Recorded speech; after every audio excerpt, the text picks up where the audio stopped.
Voy a cerrar esto de aquí, así se ve mejor. Donde ella habla del remanente de la iglesia primitiva.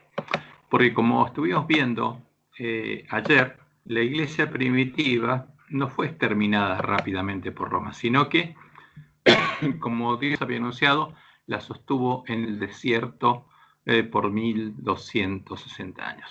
Y esta cita está en el Conflicto de los Siglos, página 69 al 71, y dice así: la fe que por muchos siglos sostuvieron enseñando y enseñaron los cristianos valdenses contrastaba notablemente con las doctrinas falsas de Roma. Porque ¿qué enseñaba Roma? La mentira, no la verdad. Ahora, pero estos cristianos valdenses conocían algo que Roma quería que se perdiera su conocimiento. De acuerdo con el sistema verdaderamente cristiano, fundaban su creencia religiosa en la palabra de Dios escrita. Pero esos humildes campesinos en sus retiros, alejados del mundo y sujetos a penosísimo trabajo diario entre sus rebaños y viñedos, no habían llegado de por sí al conocimiento de la verdad que se oponía a los dogmas y herejías de la iglesia apóstata. Porque ¿qué pasaba con Roma? Eran apóstatas que, con cosas sacrificadas a los ídolos, habían creado dogmas y herejías que enseñaban como verdad, porque las doctrinas de Roma son falsas. Pero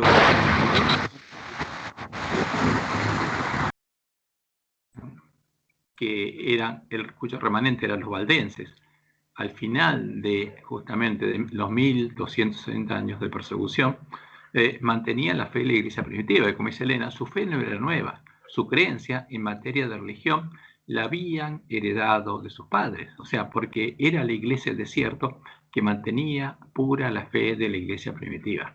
Luchaban en pro de la fe de la iglesia apostólica, la fe que ha sido una vez dada a los santos, la fe que finalmente Roma logró echar por tierra. Ahora, la iglesia del desierto, dice Elena, y no la soberbia jerarquía que ocupaba el trono de la gran capital, era la verdadera iglesia de Cristo. Entonces, fíjense que en este periodo había dos iglesias: la iglesia del desierto, la verdadera iglesia de Cristo, y la falsa, la usurpadora, que buscaba asesinar a los miembros de la verdadera iglesia de Cristo. Entonces, la iglesia del desierto, y no la soberbia jerarquía que ocupaba el trono de la gran capital, era la verdadera iglesia de Cristo, la depositaria de los tesoros de verdad que Dios confiara a su pueblo para que los diera al mundo.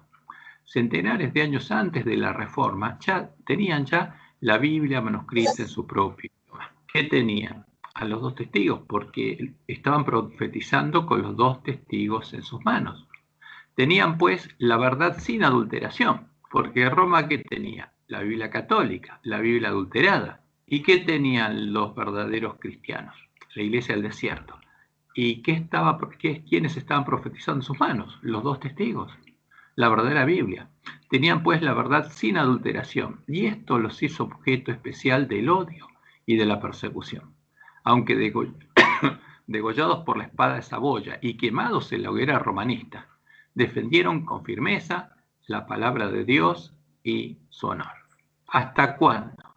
Hasta que, como Dios dijo, al fin de los 1260 años en el que Él sostendría su iglesia al desierto, el lugar santuario de Dios y la verdad serían echados por tierra, porque Roma lograría asesinar al final del siglo XIII al remanente de la iglesia primitiva.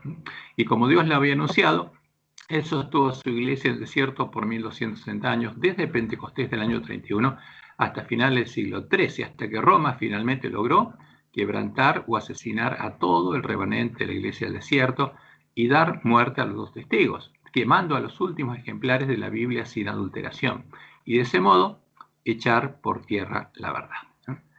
Y en el Conflicto de los Siglos, en la página 64, Elena cuenta lo que Dios le mostró, lo que ocurrió en el siglo XIII, el modo en que Roma logró terminar de asesinar al remanente de la iglesia primitiva. En el siglo XIII se estableció la más terrible de las maquinaciones del papado, la Inquisición. El príncipe de las tinieblas obró de acuerdo con los jefes de la jerarquía papal. En sus concilios secretos, Satanás y sus ángeles gobernaron los espíritus de los hombres perversos, mientras que invisible acampaba entre ellos un ángel de Dios que llevaba a punto sus malvados decretos y escribía la historia de hechos por demás horrorosos para ser presentados a la vista de los hombres. Babilonia la Grande fue embriagada de la sangre de los santos. Los cuerpos mutilados de millones de mártires clamaban a Dios venganza contra aquel poder apóstata. Y al final del siglo XIII, aunque no está registrado en la historia, porque como Dios le mostró en el White, Roma borró esos hechos de la historia. En Roma terminó a asesinar al remanente de la iglesia primitiva. Y a partir de ahí, como ya no había herejes, entre comillas, la Inquisición dejó de funcionar hasta que Dios levantó a la Iglesia de Reforma y entonces se restableció la Inquisición. ¿Para qué? Para asesinar a los herejes de la Iglesia de la Reforma. Entonces, esto es lo que pasó y es parte de lo anunciado, es lo que Dios le mostró en White y la visión del gran conflicto, y le mostró varias cosas interesantes que nos ayudarían a entender y a buscar cuál es la verdad. Pero vamos nosotros justamente a nuestra presentación y vamos a repasar de vuelta, vamos a empezar de vuelta por los que no estuvieron ayer, el estudio de las 8 iglesias y la señal en los tiempos.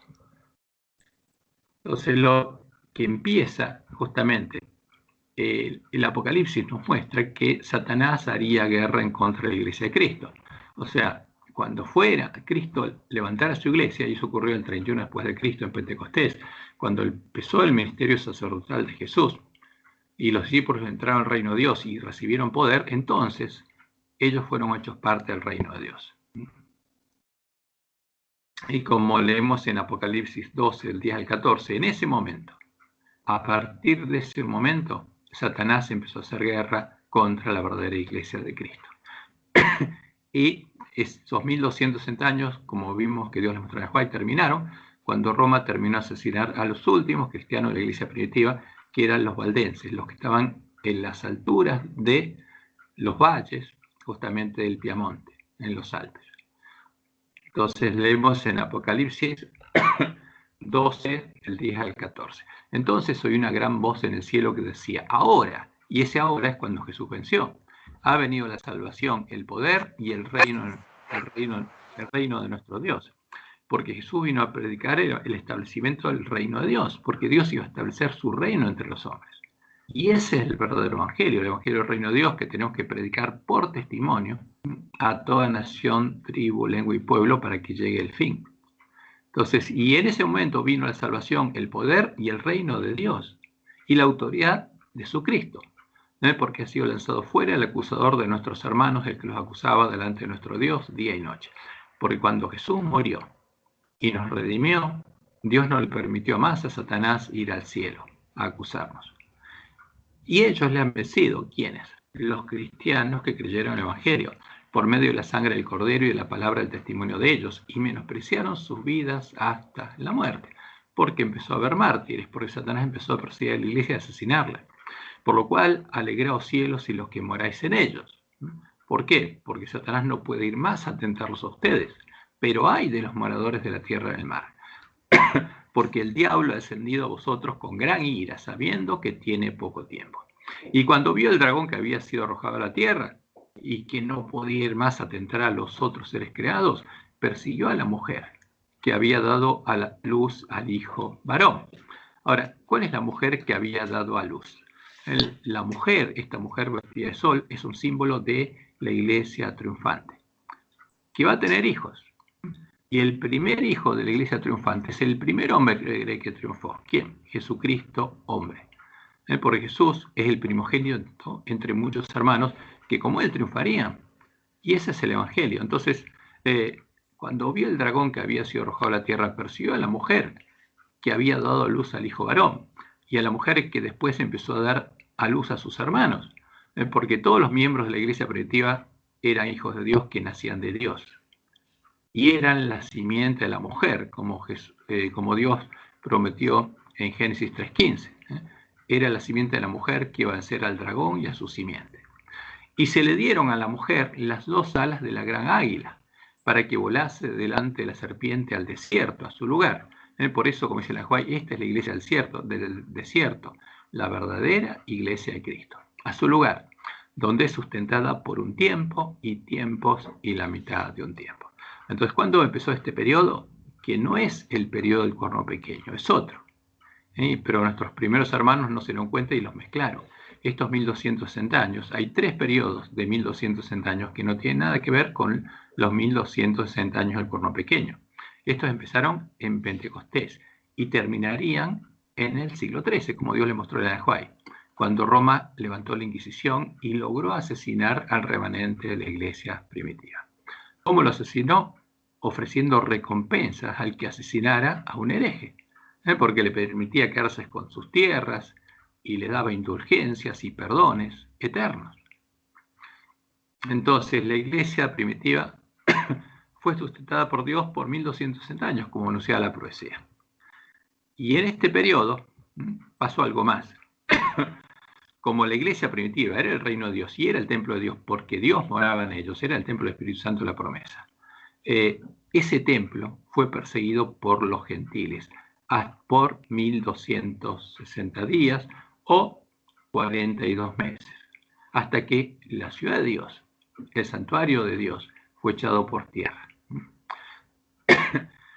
Y en Apocalipsis 11, 1 y 2 leemos lo siguiente: entonces me fue dada una caña semejante a una vara de medir, y se me dijo, justamente esto está hablando del juicio, de la medición del pueblo de Dios: levántate y mide el templo de Dios. El templo de Dios es un símbolo del santuario de Dios. ¿Y qué pasa en ese templo? Ahí Dios perdona nuestros pecados y nuestros pecados son trasladados al templo. Y ese templo tiene que ser purificado. Entonces todas las deudas que Dios perdonó que están en ese templo tienen que ser pagadas. Entonces hay que medir la deuda de Dios, porque Dios cuando nos perdona carga nuestros pecados y Él tiene que pagarlos en el día de la expiación.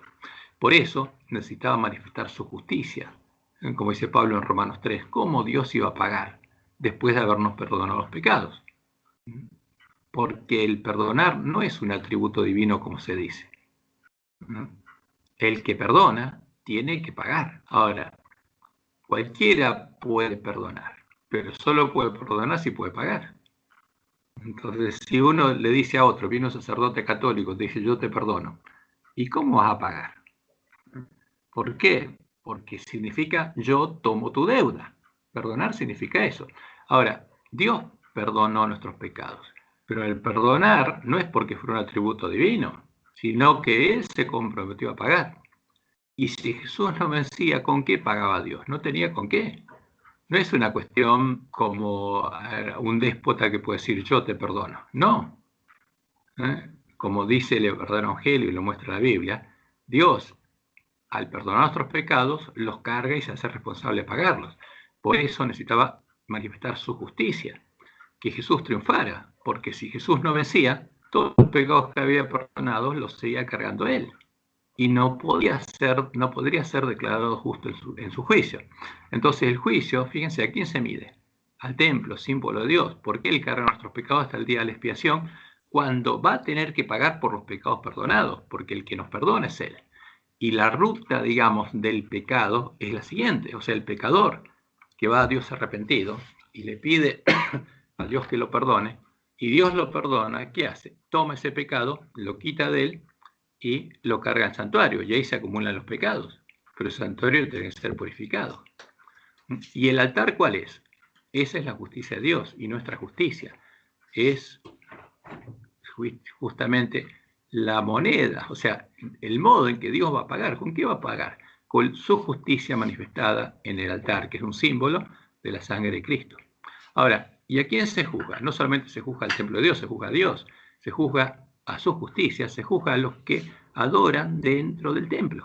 Fíjense, porque esto es muy importante, porque Jesús dice, al que venciere, yo lo haré parte del templo de mi Dios, lo haré columna del templo de mi Dios, y nunca más saldrá de allí. O sea, ¿dónde va a estar en el tiempo del juicio? En el templo de Dios. Ahora, ¿qué pasa si está afuera, si no entró? ¿No? Si es una virgen insensata que se quedó afuera, no va a ser juzgada. ¿Por qué? Porque no va a ser perdonada. Ahora, eso dice, pero el patio que está fuera del templo, a los que están fuera del templo, en el atrio, déjalo aparte y no lo midas, porque ha sido entregado a los gentiles. Porque los gentiles se disfrazarían de cristianos y estarían haciendo sacrificios en el atrio. Y ellos, los gentiles, hollarán la ciudad santa, 42 meses. Porque la ciudad santa es un símbolo de la ciudad de Dios, de la iglesia cristiana. Y esa iglesia, la iglesia del desierto, la ciudad santa, fue perseguida y hollada 42 meses hasta que el hombre pecado logró echar por tierra el lugar santuario de Dios y la verdad. Ahora, y hay otra cosa importante que Dios nos dice, como lo dice en Apocalipsis 11, el 3 al 8. ¿Qué pasó? La iglesia del desierto profetizaba, como Dios le mostró a Juan, porque tenía en sus manos la Biblia sin adulteración, tenía a los dos testigos. Y la profecía dice que, en Apocalipsis 11, el 3 al 8, y daré a mis dos testigos que profeticen por 1260 días. Los 1260 años de los que la iglesia del desierto profetizaría, justamente con los dos testigos en sus manos, vestidos de silicio. Estos testigos, hay un micrófono abierto. Fíjese que se abrió un micrófono ahí. Estos testigos son los dos olivos y los dos candeleros que están en pie delante del Dios de la tierra. Si alguno quiere dañarlos, sale fuego de la boca de ellos y devora a sus enemigos. Y si alguno quiere hacerles daño, debe morir él de la misma manera. Yo tenía una pregunta. Sí. Sí. Sí, escucho. ¿Alguien tiene una pregunta? Bueno, parece que no. Se abrió el micrófono. Bueno, estos tienen poder para cerrar el cielo a fin de que no llueva en los días de su profecía, porque los dos testigos son los que tienen la profecía, es la palabra de Dios. Y tienen poder sobre las aguas para convertirlas en sangre y para herir la tierra con toda plaga cuantas veces quieran. ¿Y qué dice la profecía? Y esto es importante, porque tenemos que entenderlo. Esta es la razón por la que tenemos que arreglar nuestras lámparas. Cuando hayan acabado su testimonio, o sea, cuando pasen los 1260 días, que finalmente los valdenses tenían a la Biblia sin adulteración y la copiaban y la preservaban, la bestia que sube del abismo hará guerra contra ellos y los vencerá y los matará. Entonces, ¿qué pasaría con los dos testigos? ¿Qué pasaría con la Biblia? Estarían muertos. Eso es lo que Dios nos dice. Ahora, ¿y qué quedarían de los dos testigos? Quedarían sus cadáveres. No tendrían vida, estarían muertos. Y sus cadáveres estarán en la plaza de la grande ciudad, que en sentido espiritual se llama Sodoma y Egipto, donde también nuestro Señor fue crucificado. Ahora, ¿dónde estarían los cadáveres? En medio de la gran Babilonia. La gran ciudad que se llama Babilonia, Sodoma de Egipto. Y ahí los encontró Lutero. Entonces, fíjense, cuando Lutero encontró la Biblia, la encontró encadenada en un sótano, porque ni siquiera Roma le permitía leer la Biblia católica a los católicos. Y Lutero tuvo que leerla escondida y después salió con esa Biblia y la empezó a imprimir. Y esa es la Biblia que tenemos nosotros, la Biblia católica, los cadáveres de los dos testigos. Entonces, por eso Dios nos dice que tenemos que arreglar nuestras lámparas. ¿Y se puede arreglar las lámparas? Sí que se puede. No es muy complicado. Ahora, pero uno tiene que saber lo que pasó con las Biblias, con nuestras Biblias, y cómo arreglarlas. Y una vez que uno empieza a arreglarlas, esa lámpara empieza a brillar y con una luz muy potente. Entonces, sigamos adelante, porque esto, fíjense, esto fue dicho en Apocalipsis 10 y 11, donde está el mensaje para el pueblo adventista, este mensaje para nosotros, para los que tienen que arreglar sus lámparas. Perdón, sí. Es Virginia la que está preguntando. Y tiene que preguntar. No sé qué pregunta. Entonces, o si no, cuando terminemos la pregunta. Bueno, que la escriba. Bueno, entonces, fíjense que eso es lo que Dios anunció que pasaría en este periodo de 1260 años y al final. Y ahora vamos a la iglesia. La primera iglesia es la iglesia de Éfeso, que como vimos es la iglesia apostólica, cuyo periodo fue desde Pentecostés hasta que murió Juan.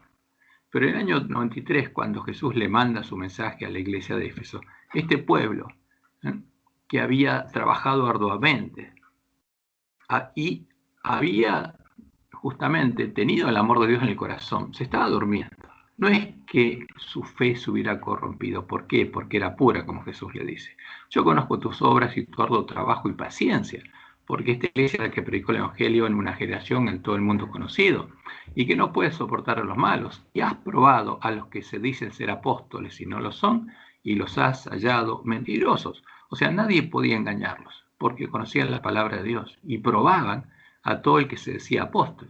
Y si no lo era, como los bereanos, lo hallaban mentiroso y no podían engañarlos. Satanás no pudo engañarlos a pesar de que les mandó muchos falsos profetas.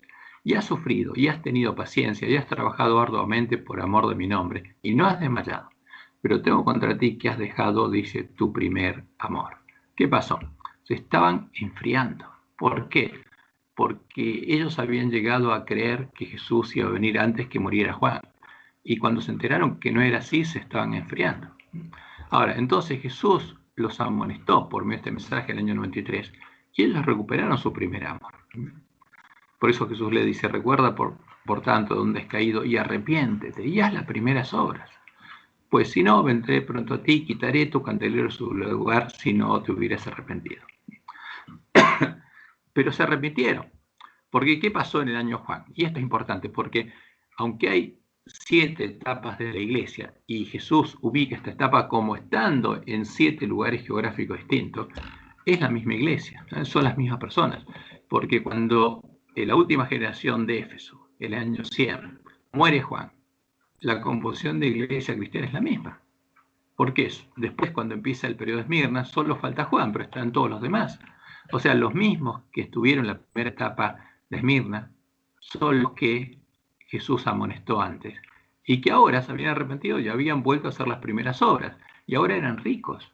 Y ahora esa iglesia que es perseguida mantiene la pureza de su fe, como la mantuvo durante Éfeso, durante todo el periodo de persecución.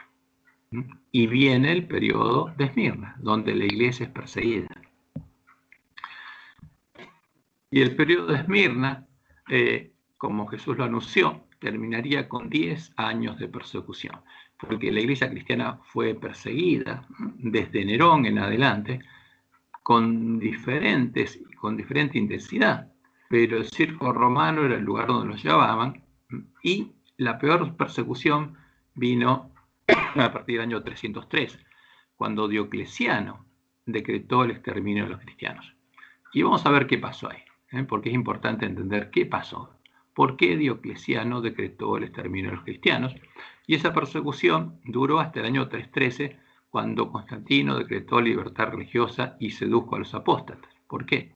Porque en este periodo muchos cristianos, especialmente que eran aristócratas, adoraron a los ídolos paganos para salvar la vida, porque el cristianismo había llegado a todas las capas sociales. Pero muchos aristócratas que se habían hecho cristianos, para salvar la vida, adoraron a los ídolos de Roma. Y vamos a ver eso en los testimonios de la misma Roma. Ahora, en este periodo, Satanás y su mujer, Babilonia, la religión pagana del Imperio Romano, persiguieron la iglesia primitiva. Y es importante entender que esta mujer, que es la mujer que se sentaba sobre el monte romano, que es la religión pagana de Roma, es la mujer Jezabel, es la misma que después se disfrazaría de iglesia cristiana. Finalmente, buscaron exterminar a la iglesia cristiana usando la fuerza del Imperio Romano. En los 10 años finales del periodo de Esmirna, la iglesia fue probada, zarandeada, y se manifestó la apostasía en los hombres que adoraron a los dioses de Roma para salvar sus vidas. Entonces, ¿qué le dice Jesús al ángel de Filadelfia? Que va a ser perseguido, pero sea fiel hasta la muerte. Y escribe al ángel de la iglesia, en Esmirna. El primero y el postrero, el que estuvo muerto y vivió, dice esto: yo estuve muerto y viví, no te preocupes, yo conozco tus obras y tu tribulación y tu pobreza, pero tú eres rico. Ahora fíjense, esta iglesia es lo contrario que el ángel de la Odisea, porque esta iglesia es pobre, pero es rica, rica espiritualmente, pero es pobre en todo lo demás. Dice Jesús: yo conozco tus obras y tu tribulación y tu pobreza, pero tú eres rico. Y la blasfemia de los que se dicen ser judíos y no lo son, sino sinagoga de Satanás. Porque había una sinagoga de Satanás también. No temas en nada lo que vas a padecer. Y aquí el diablo echará a alguno de vosotros en la cárcel para que seáis probados, y tendréis tribulación por 10 días. Entonces Jesús les anuncia que esta iglesia va a ser perseguida especialmente y brutalmente por 10 días. y le dice, sé fiel hasta la muerte y yo te daré la corona de la vida. Ahora, hubo algunos que no fueron fieles hasta la muerte y salvaron las vidas. Bueno, gracias. Pero perdieron la vida eterna. El que venciere, Jesús le dice, no sufrirá daño de la segunda muerte. Ahora, ¿se cumplió esto? Sí, y vamos a verlo en la historia, porque el tema es, bueno, nosotros decimos, el 303 Diocleciano decretó el exterminio de los cristianos. ¿Fue así? Sí, fue así. Entonces aquí tenemos, hay algunas, acá tenemos 6 páginas abiertas en Wikipedia. En la primera es la historia de Diocleciano. Ahora, ¿qué pasó con Diocleciano? Porque la profecía, no solamente Apocalipsis, sino Daniel 11, habla de lo que pasaría con el rey del norte. Que el rey del norte, ¿quién es? En ese tiempo era Roma. Entonces, si vamos a Daniel, capítulo 11, dice lo siguiente. Vamos al versículo 30. Entonces, ¿qué pasaría con el rey del norte? Porque vendrán contra él naves de Quitim y él se contristará. ¿Qué significa esto? Que a Roma le empezarían a atacar. Quitim es siempre un símbolo de tierras lejanas. Entonces el imperio romano, que era invencible, lo empezaría a atacar y se empezaría a filtrar por sus fronteras. Y él se contristará. Ahora, ¿qué pasó? Se asustaron. ¿Por qué? Porque los dioses del imperio no lo defendían, porque ellos creían que los dioses paganos, y especialmente Apolo, Zeus y todos los dioses paganos, los protegían. Y entonces, ¿qué pasaba? ¿Por qué los dioses no nos protegen? Y Galerio, justamente incitado por su yerno Diocleciano, fue a consultar a Apolo, a ver qué decía Apolo, porque fueron al oráculo de Apolo, en Dídima. ¿Y qué les contestó Apolo? Que él no los iba a poder ayudar mientras permitieran que existieran cristianos que no los adoraran, que no lo adoraran a él. Y entonces Galerio se volvió justamente en contra de quién? De los cristianos, para asesinarlos. ¿Para qué? Pensando que de ese modo los dioses de Roma iban a volver a favorecer a Roma y el imperio se iba a mantener incólume. Entonces, exactamente esto se cumplió, porque vendrán contra él naves de Quitim y él se contristará. Ahora, y se volverá y se enojará contra el pacto santo. ¿Contra quién? Contra los cristianos. Y hará según su voluntad.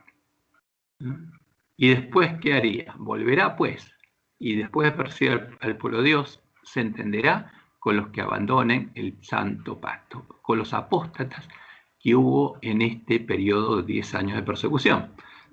Entonces vamos a ver la historia si fue así. Entonces vamos aquí estamos viendo la historia de Diocleciano y nos cuenta lo siguiente. Hacia el año 302, Galerio, pagano devoto, presionó a Diocleciano para empezar una persecución general de los cristianos. Y tras consultar al oráculo de Apolo, porque fuera a consultar a Apolo, al que Jesús llama el ángel del abismo, porque Apolo es la imagen de Satanás, a la que adoraban ellos, su respuesta fue entendida como un apoyo a la posición de Galerio y en 303 se inició la persecución generalizada de los cristianos. Y hubo varios edictos por lo que se mandó a asesinar a los cristianos. Ahora, ¿cómo llama Jesús a Apolo? El ángel del abismo. Entonces, en Apocalipsis, capítulo 9, Jesús claramente nos dice que los demonios, a los que serían soltados en la quinta trompeta, tienen por rey sobre ellos al ángel del abismo. ¿Y quién es el ángel del abismo? Satanás, cuyo nombre en hebreo es Abadón, el destructor, y en griego Apolión, Apolo, porque Apolión es el griego antiguo. Entonces, ¿quién guía a los demonios? Apolo, que es el ángel del abismo, que es el destructor, que es Satanás. Entonces, cuando ellos adoraban a Apolo, y Apolo es muy interesante porque era como Zeus, su padre, eran dioses que eran homosexuales. Por eso Dios llamaba a esa gran ciudad Babilonia, Sodoma y Egipto. Entonces, los que tenían a ese tipo de dioses, por ejemplo, vamos a ver lo que dice, vamos a buscar a Apolo y vamos a buscar a Zeus.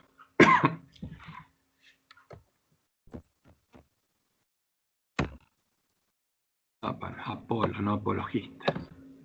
Me agregó Apolo solamente, quiero. ¿No? ¿Quién era Apolo? El ángel del abismo. Porque lo adoraban. Y a este Apolo fueron a consultar Galerio. Y Apolo es el hijo de Zeus, el dios hijo engendrado por su padre, su esencia y sustancia, Dios de Dios, luz de luz, como lo llaman ellos.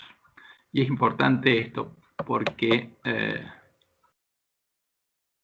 ellos tomaron la imagen de Apolo, después Constantino y los apóstatas tomaron la imagen de Apolo y la llamaron Jesús. Y acá está Don Apolo, acá están los santuarios, acá está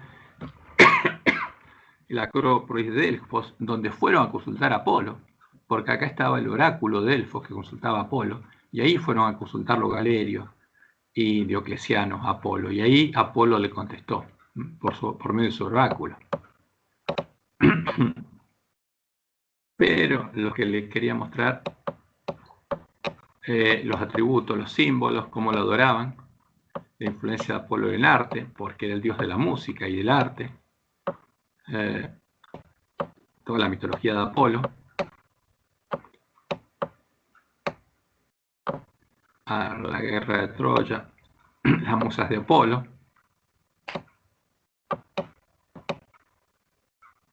Entonces, amantes, consortes y descendencia. Fíjense esto, según las fuentes clásicas, Pausarias, Apolonio de Rodas, Píndaro y Plinio el Viejo, Apolo, el eterno puro, sin verbe, porque él estaba en la palestra con todos los jóvenes, tuvo al menos un centenar de hijos, producto de sus innumerables amoríos. Se contabiliza al menos 3 dígitos de amantes mujeres, de cuya ascendencia se destacan Orfeo, Eroe, Citaedo y estos otros demás.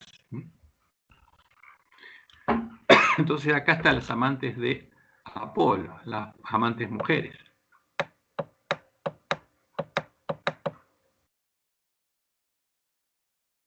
Bueno, vamos a ver un poco más al fondo.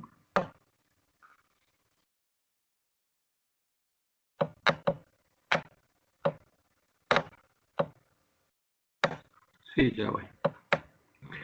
Además de la amplia lista de mujeres, entre los amantes que se le atribuyen a Apolo se encuentran 2 jóvenes varones. Jacinto, ¿no?, porque era bisexual, y Cipariso. Tenía amantes, o sea, por eso es el dios de la gran ciudad que se llama Babilonia, Sodoma de Egipto. Y su padre, que era Zeus, también era homosexual. Y por eso todos estos, los seguidores de Apolo y Zeus, la mayoría eran homosexuales. Y los filósofos que crearon esto, los filósofos griegos, eran todos homosexuales. Y por eso los sacerdotes paganos eran todos homosexuales. Y en la gran ciudad hay muchos sacerdotes que son homosexuales. Entonces, fíjense, aquí, este Zeus, porque lo vamos a ver dentro de poco. En la mitología griega, Zeus era una divinidad a la que se denominaba a veces como el título de padre de los dioses y los hombres, que gobiernan los dioses del Olimpo como un padre de familia, de forma que incluso los que no eran sus hijos naturales se dirigían a él como tal. Es el rey de los dioses y supervisa el universo. Es el dios del cielo y el trueno y por ende de la energía. Entre sus atributos se incluyen el cetro y la corona como símbolo de su poder, el rayo, el águila, el toro y el roble. Además de su herencia indoeuropea, el clásico Zeus, recolector de nubes, también obtuvo ciertos rasgos iconográficos de culturas del Oriente Próximo, como el cetro. Zeus fue comúnmente representado por los artistas griegos en 2 poses, de pie, avanzando con un rayo levantado en su mano derecha y sentado majestuosamente. Entonces, este es Zeus. Ahora, ¿qué pasa con este Zeus? También tuvo amantes masculinos. Vamos a ver dónde está esto.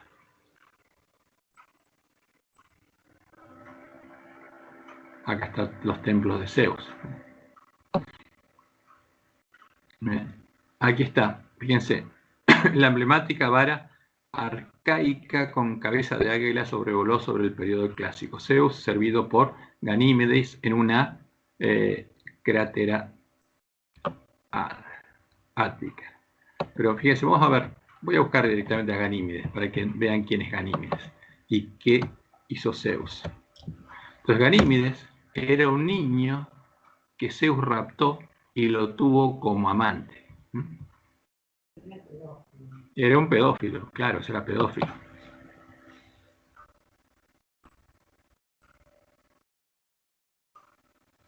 En la mitología griega, Ganímedes, en griego, de ese modo, era un héroe divino originario de la Tróade. Siendo un hermoso príncipe troyano, fue raptado por el dios Zeus, que lo convirtió en su amante y en el copero de los dioses. Ahora, por eso Dios la llama en Apocalipsis la gran ciudad que se llamaba Babilonia, Sodoma y Egipto. ¿Por qué? Porque vamos a ver que adora a Zeus y las imágenes que tiene en sus iglesias son las imágenes de Zeus. Y las imágenes a las que llama Jesús son las imágenes de Apolo. Entonces, porque ese que nosotros estamos acostumbrados a decir que Jesús, no es Jesús. Esas son las imágenes de Apolo. Entonces, bueno, pero volvamos un poquito vamos a dejar a Apolo y su homosexualidad, pero vamos aquí, viene la persecución. Entonces, ¿qué es lo que pasó en ese periodo? Está descrito en el Edicto de Tolerancia de Nicomedia. ¿Qué pasó? Empezaron a perseguir a los cristianos y empezaron a asesinar cristianos por todos lados. Y el que había incitado a Diocleciano a asesinarlos, Galerio, al ver el testimonio de los cristianos, de los que eran fieles, estaba arrepentido de lo que estaba haciendo. Y en el año 311, 2 años antes de que finalizara la persecución, quiso parar la persecución. Y por tratar de parar la persecución fue asesinado. ¿Por quiénes? Por los sacerdotes paganos que querían seguir asesinando a los cristianos. Y este es el edicto de tolerancia de Nicomedia, que no llegó a ponerse en práctica, pero que nos muestra claramente, porque este es un hecho claro, esto nos muestra claramente qué es lo que pasó en este tiempo. Y dice Galerio: entre todo lo otro que por el bien y la prosperidad de la cosa pública expusimos, quisimos en el pasado armonizar todas las cosas con el derecho y el orden público romanos tradicional. También buscamos que incluso los cristianos que habían abandonado la región de sus ancestros, ¿por qué dice habían abandonado la región de sus ancestros? Habían abandonado la región pagana de Roma. Se reintegrasen a la razón y al buen sentido. Ahora, ¿cuál era el objetivo de los edictos de Diocleciano? Que volvieran a la religión de romana o murieran. En efecto, por algún motivo, la voluntad de los cristianos fue por su propia obra plagada de tal manera y fueron presa de tal tamaña estupidez que abandonaron las instituciones ancestrales que quizás sus antepasados habían instituido. ¿Por qué? Porque eran de la nobleza, eran hijos de las familias tradicionales romanas y sus antepasados son los que habían establecido el imperio y en la región pagana. En su lugar, por su propio capricho y como bien les pareció, adoptaron y siguieron leyes propias, congregándose en varios lados como grupos separados. Así, cuando con tal finalidad, o sea, para obligarlos a hacerse de nuevo romanos, parte de la región romana, para adorar a Jezabel, pusimos en vigor nuestras leyes para que se conformasen a las instituciones tradicionales, o sea, que volvieran a la religión pagana y imperio romano, muchos se sometieron por miedo. Ahora, y este es un testimonio muy claro. ¿Qué pasó?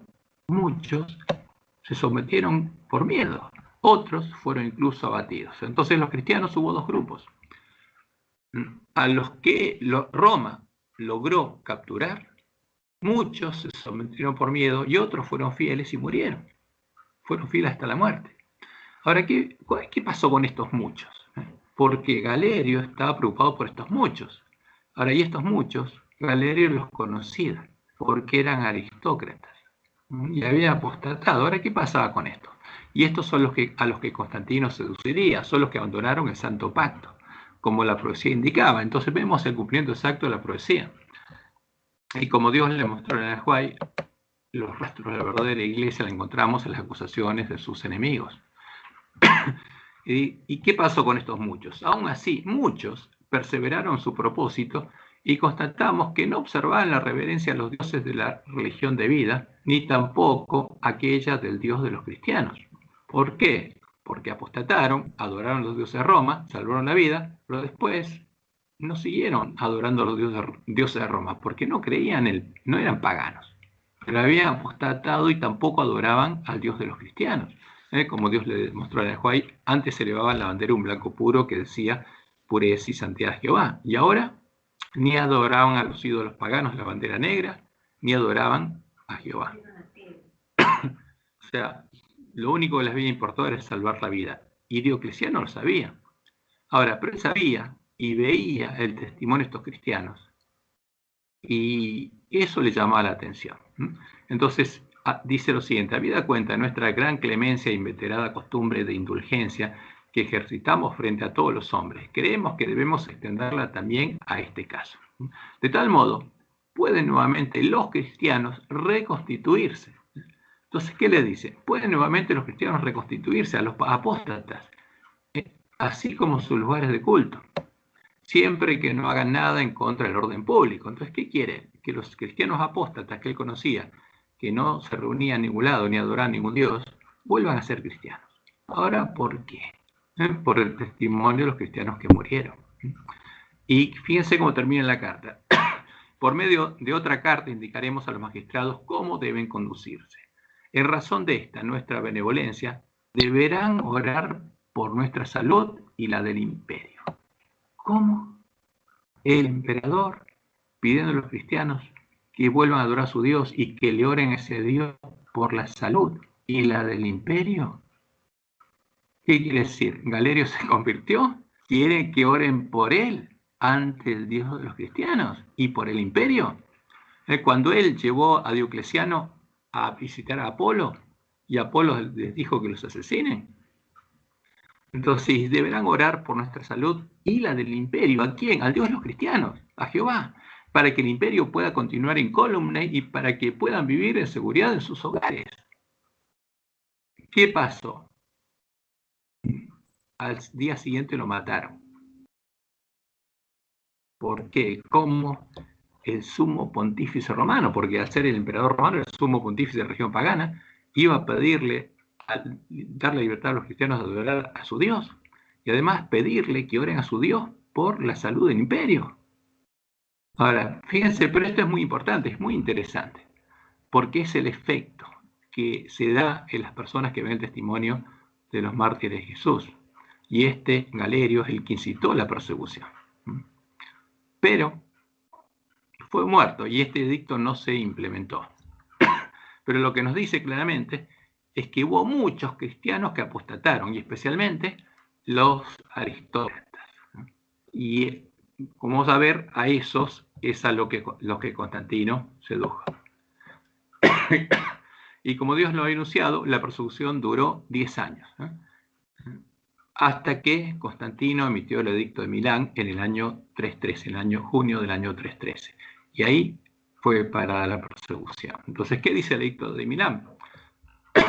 Habiendo advertido hace ya mucho tiempo que no debe ser cohibida la libertad de religión. ¿Cómo? Si por 10 años estuvieron persiguiendo a los cristianos.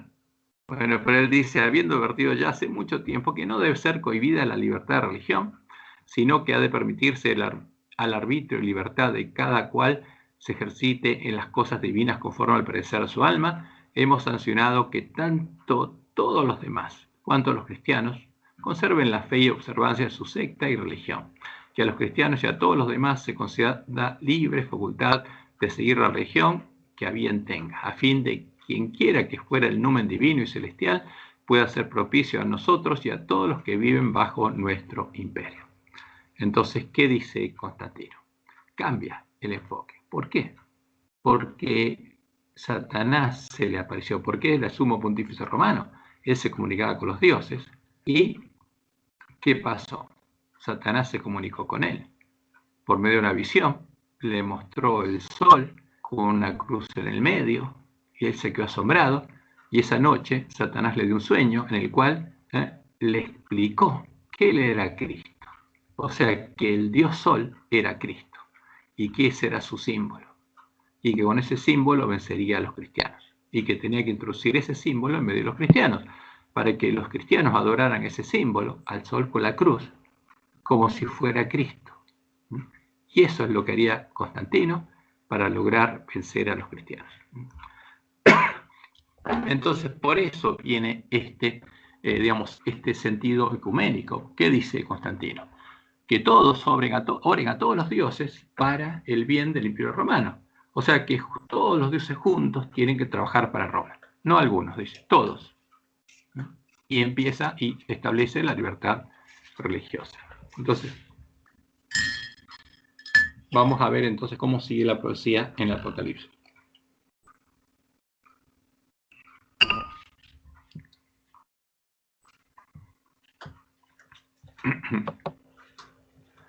Aquí.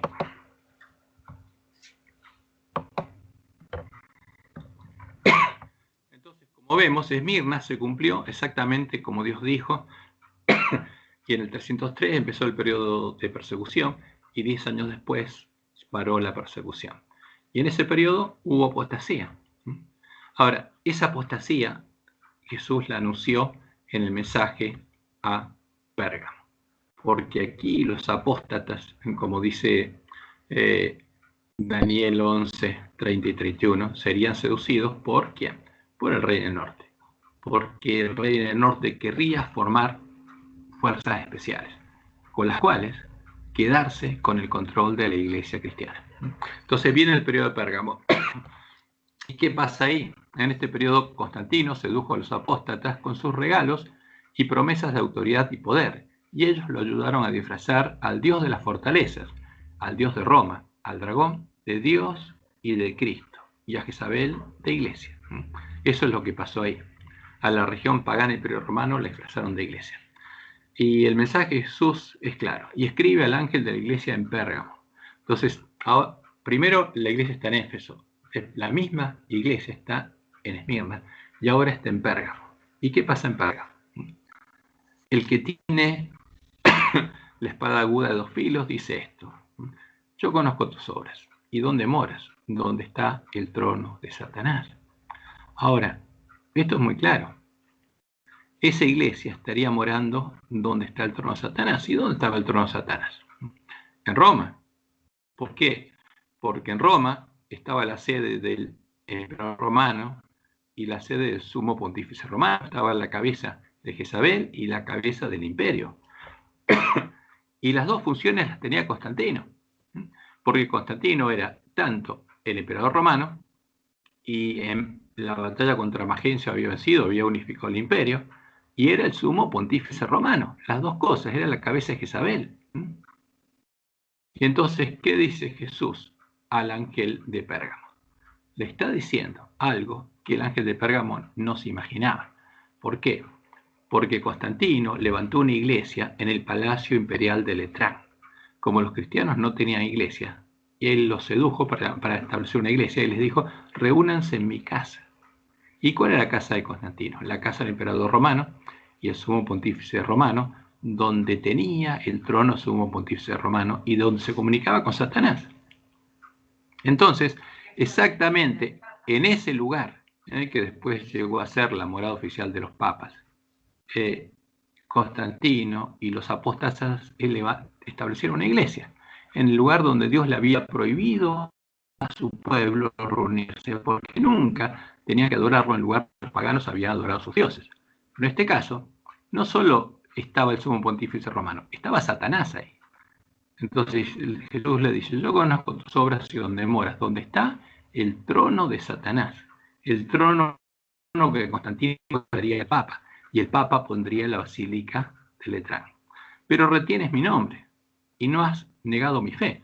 Ahora, aunque esa iglesia, y muchos fueron a reunirse ahí, se reunían en ese lugar, en esa iglesia había 2 tipos de personas: los que habían sido fieles durante la persecución y los que habían apostatado. Y los que habían sido fieles habían salvado las vidas ocultándose, especialmente en las catacumbas. Y Jesús le dice a los que fueron fieles: pero retienes mi nombre y no has negado mi fe. O sea, no te salvaste negando tu fe. Ni aun en los días en que Antipas, mi testigo fiel, fue muerto entre vosotros, donde mora Satanás. Y Antipas es un símbolo de mi testigo antipagano, que no se hizo pagano. Fue muerto entre vosotros, donde mora Satanás. ¿En qué periodo? En los 10 años anteriores, del 303 al 313. Entonces acá están los hijos de Dios que eran fieles, pero están en la iglesia de Roma. Pero les dice lo siguiente: pero tengo unas pocas cosas contra ti, que tienes ahí a los que retienen la doctrina de Balaam. ¿Por qué? Porque los apóstatas que fueron seducidos por Constantino empezaron a hacer la misma obra que Balaam, que enseñaba a Balac, y Balac era el rey enemigo, en este caso el rey enemigo es Constantino, a poner tropiezo ante los hijos de Israel. Porque ¿qué quería hacer Constantino? Unir el paganismo y el cristianismo y hacer que los cristianos adoren a una imagen común con los otros paganos, la imagen que Satanás le había mostrado, la imagen del sol con una cruz en el medio, y que la llamen Cristo. Ahora, ¿qué hicieron los apóstatas? Como Constantino los sedujo con promesas de poder y les donó el palacio imperial de Letrán, para que fuera su iglesia y después la residencia de los papas, y empezó a construir una basílica, una iglesia al lado. Ellos, con las ansias de poder, como Dios les mostró en Juárez, se unieron a Constantino y les empezaron a enseñar a poner tropiezo a los hijos de Israel, a comer de cosas sacrificadas a los ídolos y a cometer fornicación. ¿Qué empezaron a hacer? Preparar el alimento que Constantino le tenía que dar al pueblo de Dios, y lo empezaron a preparar con cosas sacrificadas a los ídolos. Y nosotros tenemos que identificar cuáles son esas cosas sacrificadas a los ídolos, porque las usaron. ¿Qué cosas sacrificadas a los ídolos los usaron? Para preparar el alimento que llevaría al pueblo de Dios a cometer fornicación y adorar a los ídolos y a los demonios. Eso es lo que tenemos que identificar. Y también tienes a los que retienen la doctrina de los nicolaitas, a las que yo aborrezco. Por tanto, Jesús le dice: arrepiéntete. ¿A quién? A los que son fieles, no a los apóstatas. Pues si no, vendré por pronto a ti y pelearé contra ellos con la espada de mi boca. O sea, no voy a dejar que esto siga. No voy a dejar que la apostasía se levante. O sea, y le dice a los cristianos que están en esa nueva iglesia Roma, que está en la casa de Constantino: o hablan, o yo voy a ir a hablar. Y como los cristianos, por miedo a Constantino, no hablaron, los de Roma, lo que pasó en esa época es que Dios incitó a los cristianos del norte de África a hablar. Y ellos le mandaron una carta a Constantino, diciéndole lo que estaba pasando. Y que con los que él estaba dialogando, que habían adorado a los ídolos, no eran verdaderamente cristianos, porque no eran dignos.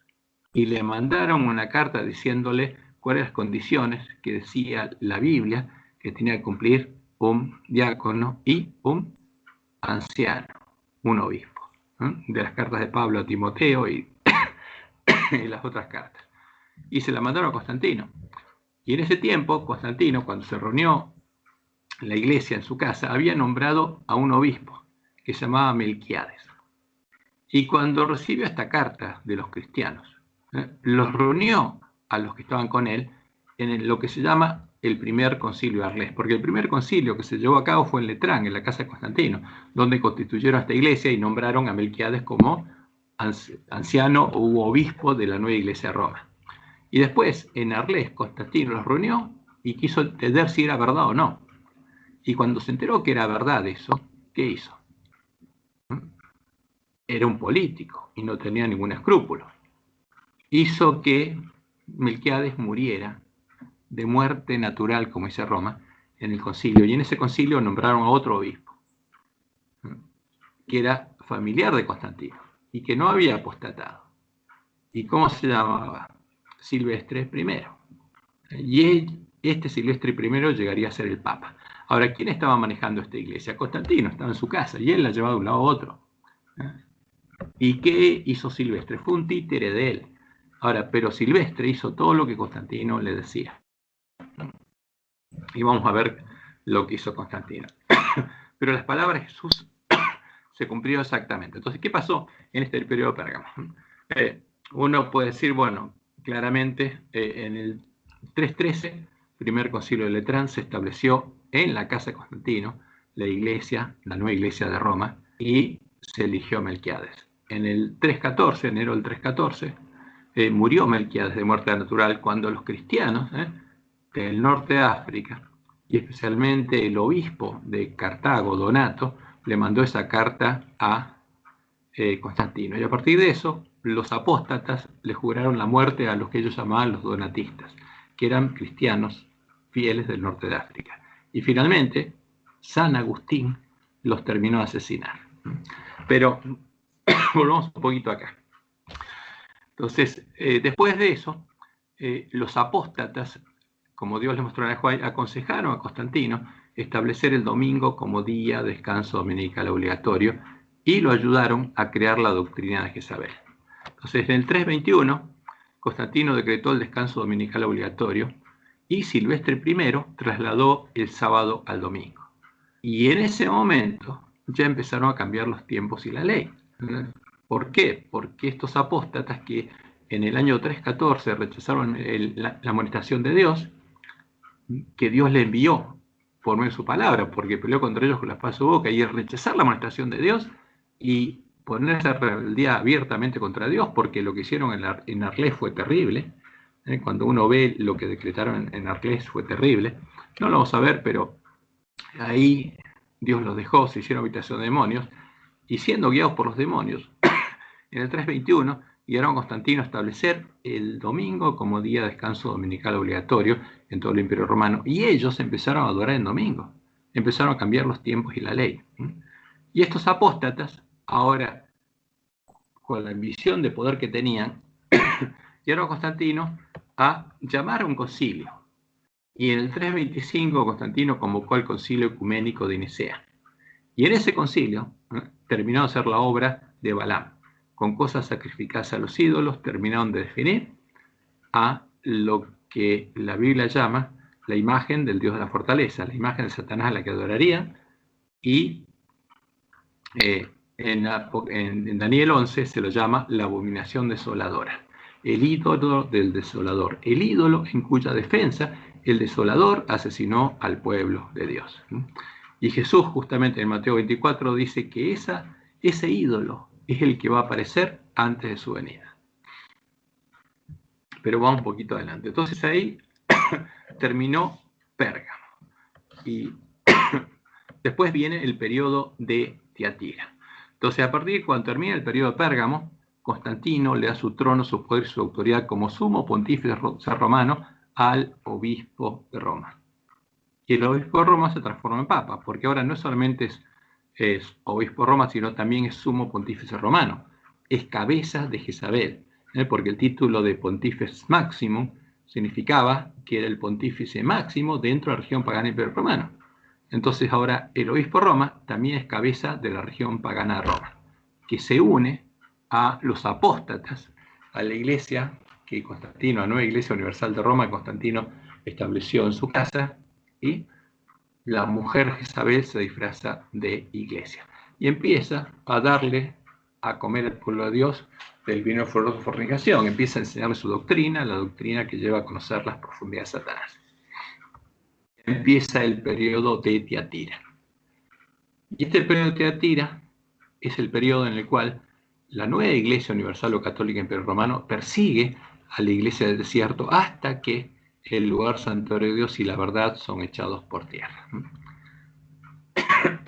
En el 380, los apóstatas que habían llegado a conocer las profundidades de Satanás, ahora buscan asesinar a sus hermanos y se acaba la paz religiosa en el imperio, porque la bestia romana ahora tiene un nuevo dios oficial, el dios de Jezabel, y en el edicto de Tesalónica, que es el tipo de la ley dominical activa que se aprueba en Estados Unidos, se manda a adorar al nuevo dios oficial de Roma, y al que no lo adora, el imperio romano lo empieza a asesinar. Entonces empieza de nuevo la persecución, y como Dios le mostró a Elena de White, eleva nuevamente la bandera negra de los paganos con las imágenes del sol, la luna y las estrellas para perseguir a los verdaderos cristianos. Y después, cuando cae la parte occidental del Imperio Romano en 538, el Papa se convierte en el corno pequeño y empieza a tomar el poder político de Roma. Desde el año 325 es el hombre de pecado, porque ahí Constantino le dio su trono, su poder y su autoridad como cabeza de Jezabel. Y él pone ese trono en la Basílica de Letrán, se sienta al templo de Dios como Dios, haciéndose pasar por Dios. Y a partir de 538, corno pequeño, pero sería por un periodo determinado de 1260 años, hasta 1798. Entonces, como vemos, estos dos periodos son distintos. La iglesia primitiva es sostenida por 1260 años, pero ese periodo empezó en el 31, y en el 538 empieza el periodo dominio del corno pequeño, que llega a 1798. Son dos periodos de 1260 años, pero son distintos, no tienen nada que ver. Y eso es lo que pasó en Tiatira. ¿Y cuándo termina el periodo de Tiatira?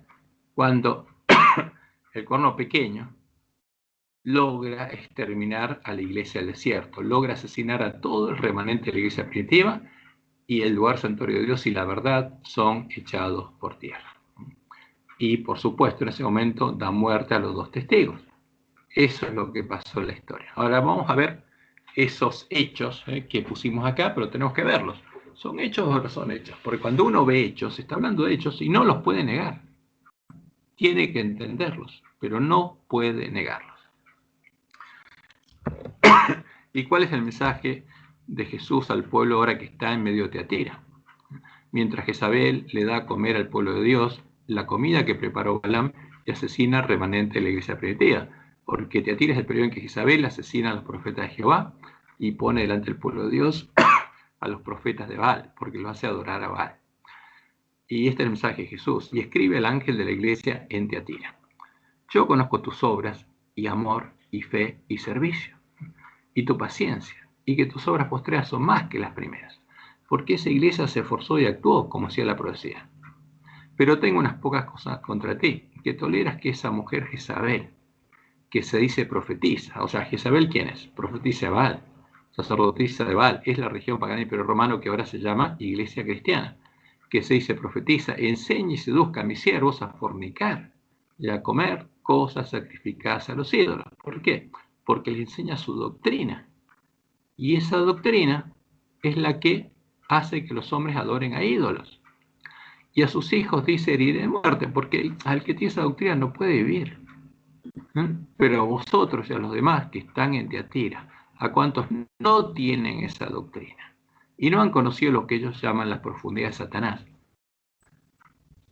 no os impondré otra carga, pero lo que tenéis, retenedlo hasta que yo venga. Es terrible. ¿Por qué? Porque se nota que los que tienen esa doctrina conocen las profundidades de Satanás, porque empiezan a perseguir y asesinar a sus hermanos y se embriagan de la sangre de los mártires de Jesús. Pero primero tienen que llegar a ser como Satanás, tienen que reflejar el carácter de Satanás. ¿Y cómo se llega a eso? Haciendo situación de demonio. Es el carácter de Dios. Los hombres reflejan el carácter de Satanás. Y vamos a ver qué pasó en la historia. Vamos a ver cómo fue esto. Entonces, lo que habíamos visto, por último, es el edicto de Milán. Y aquí, en el 321, Constantino decreta justamente el día de descanso dominical obligatorio. No fue hasta el 7 de marzo del año 321 cuando Constantino I el Grande decretó que el Día del Sol, actual domingo, sería observado como el día de reposo civil obligatorio. Y, aunque tradicionalmente se ha querido ver en esta ley una muestra del cristianismo del emperador, la ley no beneficia específicamente a la Iglesia, dado que el Día del Sol era referido al dios Sol Invicto, una deidad pagana que había cobrado especial importancia en el culto imperial. Ahora, ¿cuál es el decreto de Constantino? En el venerable Día del Sol. O sea, ¿quién adoraba a Constantino? Era sumo pontífice del Sol. ¿Quién se le había aparecido? El Sol Invicto. ¿Y a quién llamaba a Cristo? A Mitra, al dios Sol Invicto.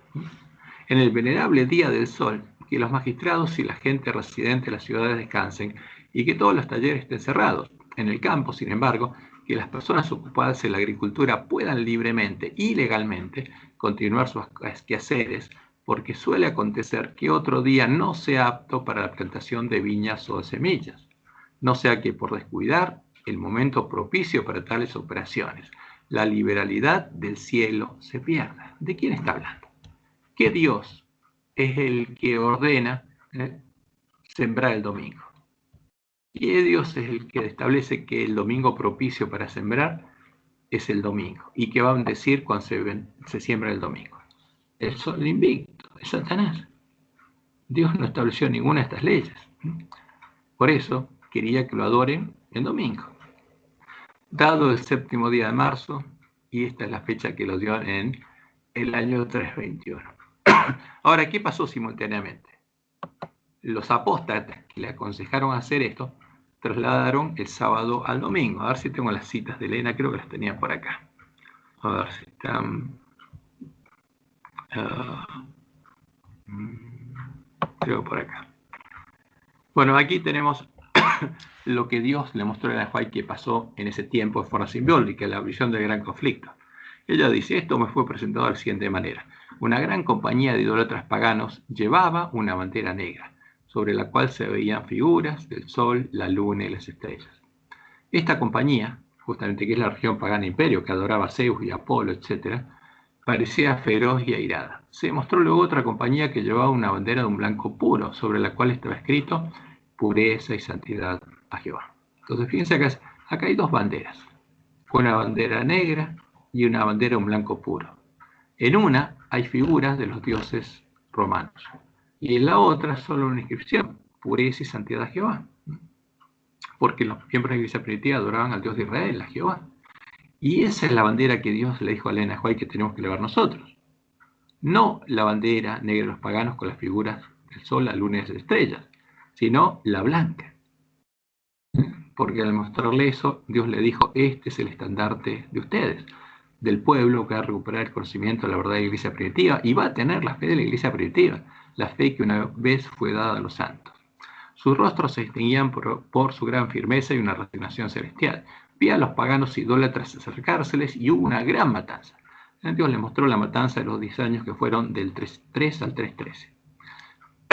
Vi a la compañía de idólatras consultarse. Al no lograr que los cristianos cediesen, convinieron en otro plan. Los vi arrear su bandera. O sea, dejaron de perseguir, decretaron libertad religiosa y acercarse luego a aquella firme compañía de cristianos y hacerles propuestas, que es lo que hizo Constantino. ¿Y qué vio finalmente? Entonces vi a muchos que arriaban la bandera y se unían con los paganos. ¿Qué hacían? Arriaban la bandera. Negaban el nombre, como Jesús dijo, negaban su nombre. Negaban el nombre de su Dios, de Jehová, y se unían con los paganos. Pero los que permanecían firmes la recogían y la enarbolaban. Vi que constantemente había personas que abandonaban la compañía de aquellos que llevaban la bandera pura y se unían con los paganos bajo la bandera negra. Ahora, no se unían en punto neutral, se ponían debajo de la bandera negra para perseguir a los que llevaban la blanca. ¿Qué pasó? Estos apóstatas se hicieron paganos, elevaron la bandera negra y empezaron a perseguir a los que llevaban la blanca. Eso es lo que logró Constantino. Que cristianos que antes eran cristianos, ahora se unieran con los paganos bajo la bandera negra y empezaron a perseguir a los que llevaban la blanca. Ahora, y esto es muy importante, porque cuando veamos el edicto de Tesalónica, vamos a ver cuál es la bandera negra de los paganos. ¿Por qué? Porque la disfrazaron de cristiana. Pero lo que elevaron en el edicto de Tesalónica es la bandera negra de los paganos. Y dice Elena, muchos eran muertos y sin embargo la bandera blanca se mantenía en alto y otros creyentes eran suscitados para reunirse alrededor de ella. Ahora, y Dios le mostró claramente a Elena, y está en conflicto de los siglos, cuándo fue el tiempo de la corrupción de la iglesia primitiva, cuando los apóstatas hicieron la obra de Balaam. Le dice ella, cuando la iglesia primitiva se corrompió al apartarse de la sencillez del evangelio y al aceptar costumbres y ritos paganos, y ahora vamos a ver cuáles son esos ritos, perdió el espíritu del poder de Dios. O por supuesto no era Dios el que lo estaba guiando, porque se hicieron habitación de demonios. Y para dominar las conciencias buscó el apoyo del poder civil. El resultado fue el papado, es decir, una iglesia que dominaba el poder del Estado y se servía de él para promover sus propios fines, especialmente, ¿para qué? Para extirpar la herejía, porque quisieron asesinar a sus hermanos. Y ahora vamos a ver cuál era la herejía. Ella dice, para que los Estados Unidos formen una imagen de la bestia, el poder religioso debe dominar de tal manera el gobierno civil que la autoridad del Estado sea empleada también por la Iglesia para cumplir sus fines. ¿Qué va a pasar? En Estados Unidos se va a repetir lo que pasó en Roma. Por eso la bestia que surge de Estados Unidos va a ser una imagen de la bestia romana. porque va a seguir exactamente el mismo camino que siguieron los apóstatas de la Iglesia de Roma. Entonces, vamos a repasar un poco la historia. El periodo de Esmirna finalizó con los 10 años de persecución, y en ellos se manifestó la apostasía de los que salvaron sus vidas negando el nombre de Dios y adorando a los dioses de la región pagana de Roma, a los dioses de Jezabel. Y al final de ese periodo, Satanás le dio una visión a Constantino, su sumo pontífice, y él vio la imagen de su dios, el dios Sol, con la imagen de una cruz, que también es un símbolo del Sol. Y luego le habló en un sueño, explicándole que con ese símbolo vencería a sus enemigos, a los enemigos de su dios, a los enemigos del dragón, al ejército del cielo, como dice la profecía. Entonces, el periodo de Pérgamo comenzó en el 313, cuando Satanás sedujo a los apóstatas y estableció la nueva iglesia de Roma en el lugar donde moraba y tenía su trono Satanás, y que era habitación de demonios. Y en el año 321, los obispos apóstatas aconsejaron a Constantino establecer el domingo, porque eso es lo que Dios le mostró en el Juan. ¿Por qué Constantino estableció entre los paganos un día de descanso civil obligatorio? Que no existía, por consejo de los apóstatas. Entonces, el día de Baal, el día del Señor de Roma, fue establecido como día de descanso universal y obligatorio en el Imperio Romano, mediante el edicto, que es el tipo de la ley dominical pasiva, y en la nueva iglesia de Roma, Silvestre I cambió el día de reposo del sábado al domingo. ¿Cuándo? En el 321. Entonces, fíjese lo que dice en el conflicto de los siglos, página 56. A principios del siglo IV, el emperador Constantino expidió un decreto que hacía del domingo un día de fiesta pública en todo el Imperio Romano. El día del sol fue reverenciado por sus súbditos paganos y honrado por los cristianos, por los apóstatas, pues era la política del emperador conciliar los intereses del paganismo y el cristianismo que se hallaban en pugna. Los obispos de la iglesia, inspirados por su ambición y su sed de dominio, le hicieron obrar así. ¿Quiénes fueron? Los obispos apóstatas de la iglesia, los que estaban aconsejando a Constantino, los que estaban haciendo la obra de Balaam, le hicieron obrar así, pues comprendieron que si el mismo día era observado por cristianos y paganos, estos llegarían a aceptar nominalmente el cristianismo, y ello redundaría en beneficio del poder y de la gloria de la iglesia. Y esto es lo que acabamos de ver, o sea, lo que hizo Constantino en el venerable día del sol.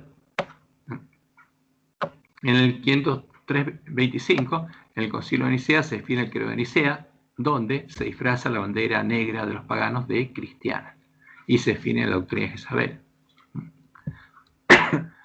Y justamente cuando el Dios definió en esa doctrina, la doctrina de Jezabel, habitó en ellos, los llevó a conocer las profundidades, sus profundidades. Entonces Satanás los guió a buscar extirpar la herejía de sus hermanos que no reconocían su nueva autoridad, no tenían su doctrina y no adoraban a su nuevo Dios, el Dios de la bandera negra de los paganos. Y en el año 380, mediante el edicto de Tesalónica, que es el tipo de la ley dominical activa, Jezabel, ahora disfrazada de Iglesia Universal o Católica del Imperio Romano, se unió al Estado, y la bestia romana reanudó la persecución de la verdadera Iglesia de Cristo, persiguiendo, asesinando a los herejes, porque seguían elevando la bandera de la Iglesia primitiva y no se postraban ante quién. Y esto a muchos adventistas los sorprende, ante el Dios la Trinidad, el nuevo Dios universal o católico del Imperio Romano. Entonces acá está el edicto, pero lo vamos a ver aquí directamente en Wikipedia, el edicto de Tesalónica. Y después vamos a ver qué es lo que definieron en Nicea, porque eso es lo que tenemos que entender nosotros. ¿Qué pasó en el edicto de Tesalónica? Se acabó la libertad religiosa. Y la bestia romana ahora empezó a perseguir y asesinar a los cristianos, a lo que Constantino había seducido con el edicto de Milán. ¿Y qué dice la bestia romana acá? Dice, queremos que todos los pueblos que son gobernados por la administración de nuestra clemencia profesen la religión. Entonces, ¿qué es? Una ley que implica profesar una religión.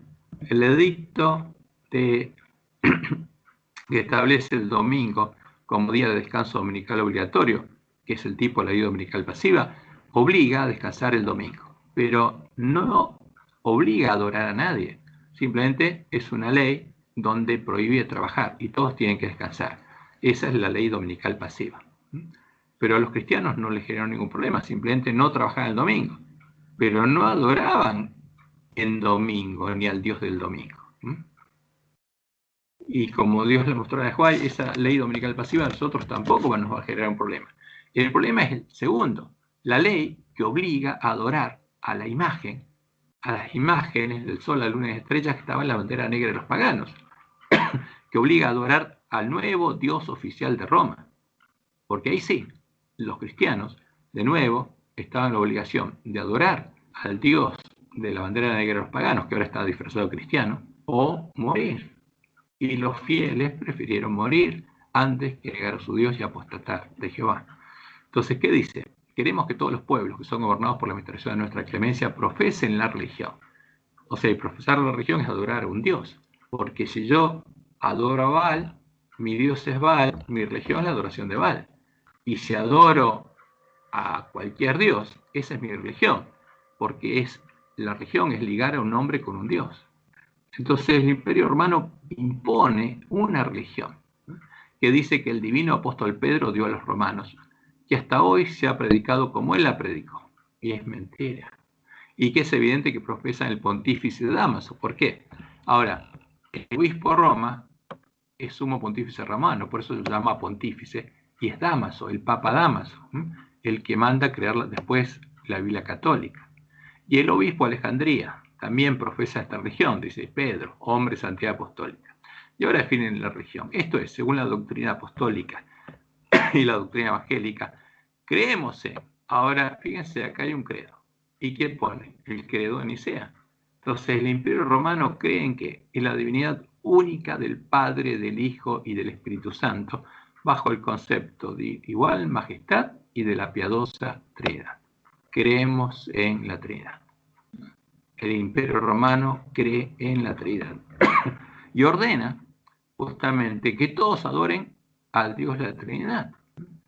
Ordenamos que tengan nombre cristianos católicos y le pone una marca, un nombre, el nombre cristiano católico, a quienes sigan esta norma. O sea, por definición, el que adora al Dios de la Trinidad es cristiano católico. Y el que bautiza en nombre del Dios de la Trinidad está bautizando cristianos católicos. Ojo, es así. Entonces uno se sorprende. ¿Qué pasa? No puede ser. Sí, el que bautiza en nombre de la Trinidad está bautizando cristianos católicos. Entonces, ordenamos que tenga el nombre cristianos católicos. La bestia le pone una marca, un nombre, como hacer Estados Unidos, a quienes sigan esta norma. Mientras que a los demás, a los cristianos que elevan la bandera de un blanco puro, los juzgamos dementes y locos. Ahora, ¿qué pasa si alguien es demente y loco? Pierde sus derechos civiles, no puede comprar y vender. Y es lo mismo de hacer la bestia sube a la tierra, porque va a ser lo mismo que hizo la bestia romana. Y sobre los que pesará la infamia de la herejía. Entonces son dementes y locos, no pueden comprar y vender. Y además, la bestia romana los declara herejes. ¿Y qué pasa si los declara herejes? Es un delito penal que tiene que ser castigado por la bestia romana. Y dice, sus lugares de reunión no recibirán el nombre de iglesias. Por eso Roma, al que no adora al Dios de la Trinidad, no lo reconoce como iglesia. Y serán objeto, primero, de la venganza divina y después serán castigados. Entonces, ¿por qué empezaron a asesinar a los verdaderos cristianos, a los miembros de la iglesia primitiva? Porque no adoraban a la Trinidad. Y eso tiene que abrirnos los ojos. ¿Por qué? Porque nuestra creencia fundamental número 2 se llama la Trinidad. ¿Qué pasa? Esto tiene que abrir los ojos del ángel de la Odisea. Ahora, ¿y qué estamos leyendo? Fíjense, lo que estamos leyendo son hechos. La bestia romana asesinó a los cristianos porque no adoraban a la Trinidad. Y eso es un hecho. ¿Y quién adoraba a la Trinidad? Los católicos romanos, los que perseguían, asesinaban a los que, como Dios les mostró en el Juay, elevaban la bandera un blanco puro que decía purice santidad Jehová. ¿Y quién los llevó a conocer sus profundidades? ¿Quiénes conocieron las profundidades de Satanás? Los que adoraban a la Trinidad. ¿Y cuál es la doctrina de Jezabel? La que enseñaba Jezabel. La doctrina de la Trinidad es la doctrina que enseña Jezabel, porque ese es el Dios de Roma. Ahora, esto es un hecho. Y por supuesto a un adventista le produce un shock. ¿Qué pasa? ¿Qué está pasando? Y justamente esto es lo que nos abre los ojos. Esto tiene que abrirnos los ojos. ¿Por qué? porque nosotros estamos adorando a la Trinidad. Incluso tenemos cantos que decimos a la Trinidad, entonemos canción. ¿Lo escucharon alguna vez en la iglesia? Sí. ¿Qué pasa? Ahora, pero los adventistas no llegamos a conocer las profundidades de Satanás. ¿Por qué? Porque Jesús le dice al ángel de la odisea que no sabe lo que está pasando, pero que tiene que abrir los ojos. Y esto es lo que nos abre los ojos.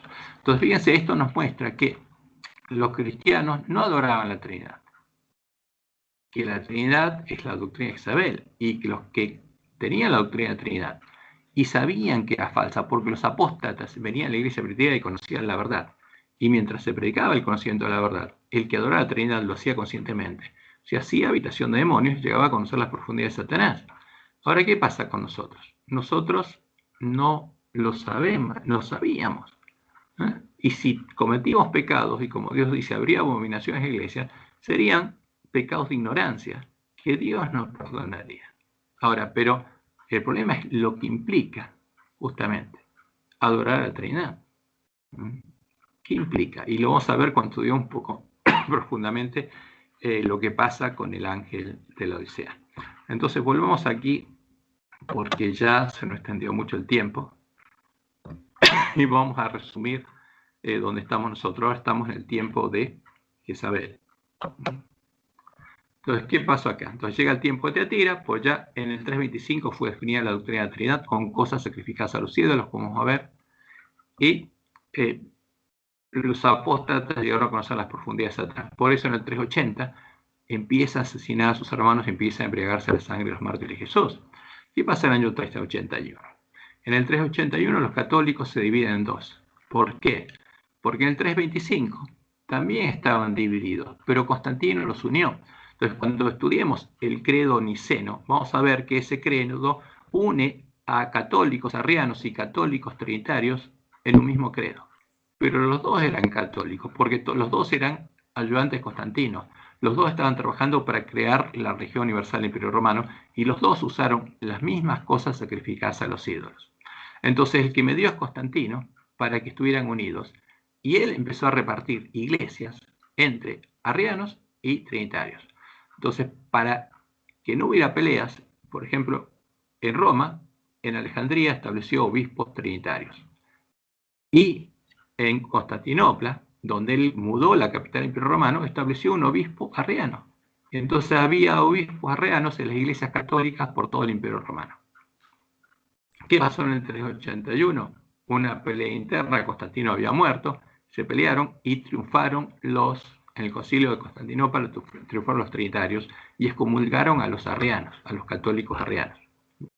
Y en el 382, el Papa Dámaso le da la orden a Jerónimo Estridón, que era su secretario, que es el que había escrito el Edicto de Tesalónica, mandado a asesinar a los cristianos verdaderos, crear la Biblia católica, para que refleje las doctrinas de Roma. Y ahí, justamente, aparecen dos Biblias. Hay dos iglesias y dos Biblias. La Iglesia Católica, la Biblia Católica, y la Iglesia del Desierto, y la verdadera Biblia sin corrupción. Y en el 538, después de que cae la parte occidental del Imperio Romano en manos de las tribus bárbaras, el Corno Pequeño logra tomar el poder político, y ese poder político lo va a mantener hasta 1798. Y en ese periodo, él va a lograr asesinar al pueblo de Dios. Como Dios lo vimos, estableciendo la Inquisición en el año, al final del siglo XIII. Y con la Inquisición, y con las hordas que crea él, con la gente ávida de quedarse con las propiedades de los verdaderos cristianos y asesinarlos, y además obtener el perdón de los pecados eternamente y tener licencia para pecar, logra echar por tierra el lugar santuario de Dios y la verdad, y logra destruir los últimos ejemplares de la Biblia verdadera. ¿Y qué pasa ahí? Algo triste, o sea, queda una sola iglesia, ya no está más la iglesia del desierto, y la única iglesia es Jezabel, y el pueblo de Dios queda cautivo en Babilonia. Y en Babilonia, como Jezabel le enseña la mentira, y ese pueblo lo único que conoce es la mentira, no puede nacer de Dios, no puede tener vida, está muerto. Por eso Jesús le dice al ángel que está en Sardis, que cree que tiene vida, cree que tiene a Cristo, y se llama cristiano, pero está muerto, porque no puede nacer del Dios al que está adorando. Lo único que puede hacer ese Dios es hacer la habitación de demonios. Y no lo hace habitación de demonios, el pueblo de Dios, que está en Babilonia, porque Dios lo protege hasta que tenga oportunidad de elegir y, si quiere, va a poder entrar por la puerta ancha. Pero Dios lo llama a entrar por la puerta estrecha. Pero mientras una persona es ignorante y está engañada, Dios no permite que Satanás la haga habitación de demonios. Por eso su pueblo, que estaba en Sardis, o el pueblo que ahora tiene la Iglesia Católica, Dios lo está protegiendo. Entonces, ¿qué le dice Jesús al ángel de la iglesia de Sardis? Escribe al ángel de la iglesia en Sardis: el que tiene los 7 espíritus de Dios y las 7 estrellas dice esto: yo conozco tus obras, que tienes nombre de que vives y estás muerto. ¿Por qué? ¿Cómo se llama? ¿Cristiano? ¿Tiene vida? No, está muerto. ¿Por qué? ¿Pueden hacer del Dios de Babilonia? ¿Pueden los espíritus de demonios que habitan en Babilonia, los que Roma llama el Espíritu Santo, darles vida? No. Pero tienes unas pocas personas en Sardis que no han manchado sus vestiduras y andarán conmigo en vestiduras blancas porque son dignas, porque son fieles. No conocen la verdad, no tienen vida, pero son dignas. Son fieles a lo poco que conocen, porque Dios mira el corazón. El que venciere, Jesús dice, será vestido de vestiduras blancas, y no borraré su nombre en libro de vida. ¿Por qué? Porque el nombre de un católico todavía está en el libro de vida, porque nuestro nombre está en el libro de vida desde antes de la fundación del mundo. Y Jesús dice, el que venciere será vestido de vestiduras blancas, y no borraré su nombre del libro de vida, y confesaré su nombre delante de mi Padre y delante de sus ángeles. El que tiene oído, oiga lo que el Espíritu dice a las iglesias. Ahora, ¿cuándo acabó este periodo de muerte? Cuando Lutero encontró la Biblia católica encadenada en un sótano y empezó a estudiarla. Y ahí tomó a los cadáveres de los testigos y salió de Roma. Y ahí empezó el periodo de la Iglesia de la Reforma, el periodo de Filadelfia, que vamos a ver justamente, vamos a tratar de terminar de ver mañana, porque ya se nos hizo tarde. Pero fíjense que todo lo que vimos ahora, que seguro le generó inquietud y mucha inquietud, porque ver lo que pasó en el edicto de Tesalónica, ver lo que pasó en el periodo de la apostasía, es algo que al verlo por primera vez produce un shock, porque lo que elevaron los católicos para perseguir y asesinar al pueblo de Dios es al Dios de la Trinidad, la bandera de negros paganos, que son los dioses de Roma disfrazados de cristianos, como vamos a ver.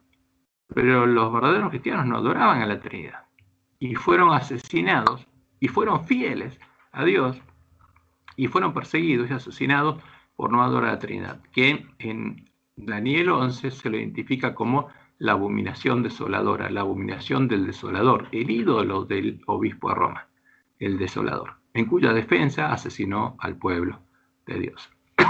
Y también se lo identifica como el dios de las fortalezas, el dios de las bestias, el dragón, porque esa imagen, a través de, como Dios le mostró a Joai, a través de esas imágenes, el que adora esas imágenes está adorando al dragón, aunque no lo sepa, no está adorando al Dios verdadero. Y si le ora a esas imágenes, que son imágenes del sol, vamos a ver, el que tiene que responder, ¿quién es? No Jehová. Tiene que responder el Dios al que le oramos, como en el tiempo de Elías, los profetas de Baal le oraban a Baal, decían, Baal, Baal, respóndenos. ¿Qué significa eso, Baal? En castellano es, Señor, Señor, respóndenos. Y el que tiene que responder, ¿quién es? El Dios al que le oramos. Por eso, fíjense que es muy importante esto, porque este es el centro del mensaje del tercer ángel, ¿no? Y entender qué pasó en Nicea y por qué el Dios de la Trinidad es la bandera negra de los paganos, es esencial para nuestra salvación y para que podamos conocer la verdad. Pero entender esto simplemente nos muestra que ahí hay un problema, pero no conocemos la verdad. La única forma de conocer la verdad es arreglar nuestras lámparas. Y eso es lo que vamos a tratar de hacer para ver el camino que tiene que iluminar el clamor de medianoche, el camino que nos va a llevar a la ciudad de Dios, para ser hechos parte del templo de Dios y la ciudad de Dios. Bueno, aquí vamos a parar y mañana vamos a seguir estudiando esto y vamos a profundizar justamente en qué pasó ahí, porque hay algunas cosas que son muy llamativas, muy importantes. Y no quiero abusar del tiempo de ustedes, porque seguro si les digo si pueden, algunos van a decir que sí, otros van a decir que no, Así que vamos a parar ahora y mañana vamos a continuar. Entonces vamos a parar la grabación.